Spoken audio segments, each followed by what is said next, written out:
Every so often, a game is released that, good or bad, is unforgettable for one reason or another. God of Blades is just such a title. Developed by White Whale Games, this game seamlessly blends auto-running and hack-and-slash combat with a bizarre and unique sci-fi fantasy world that pays homage to the 70s pulp fiction of yesteryear to deliver something truly memorable. Luckily, it also happens to be really freaking good. You are the nameless king. Your spirit stirred to life once again in the wake of your people's suffering. Your memory is incomplete, but one thing is certain.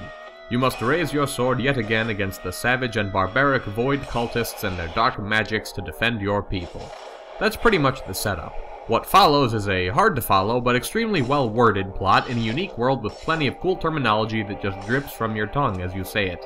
Gameplay involves you swiping up, down, left, and right to use 3 different kinds of attacks and a parry as you automatically run straight into enemy after enemy. After enemy.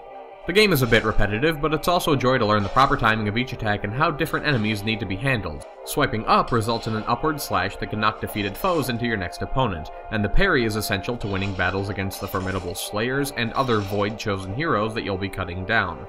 Like Tarsus the Accursed. Heavens was he annoying. As you play through the story and enjoy the superb audio design and synth-based score, you'll level up your memories, so to speak. When you gain new memory points, you can spend them to unlock other legendary swords, such as the Starwind or Void Cleaver, each with their own snippets of backstory that make this world feel even larger and more fleshed out than the narrative already did. Each sword also holds its own unique power that you can activate in a bind, though they'll need to recharge after each use. These include screen-clearing black holes to extreme damage boosts and others. Seriously though, make sure you use the starting sword against Tarsus the Accursed.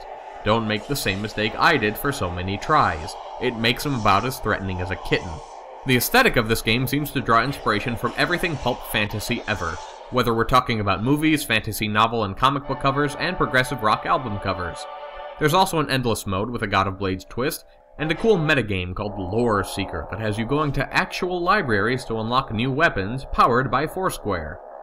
Now, I don't know if it's just the game or my Motorola Zoom, but it seemed to have trouble registering my swipes from time to time, which was frustrating.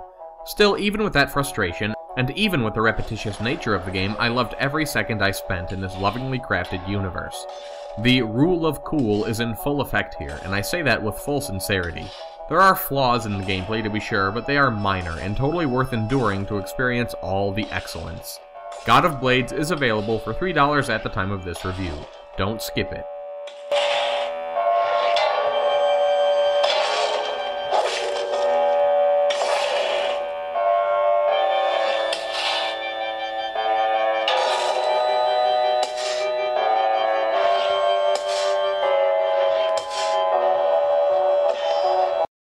This has been Andrew with Appolicious.com, helping you find mobile apps you'll love.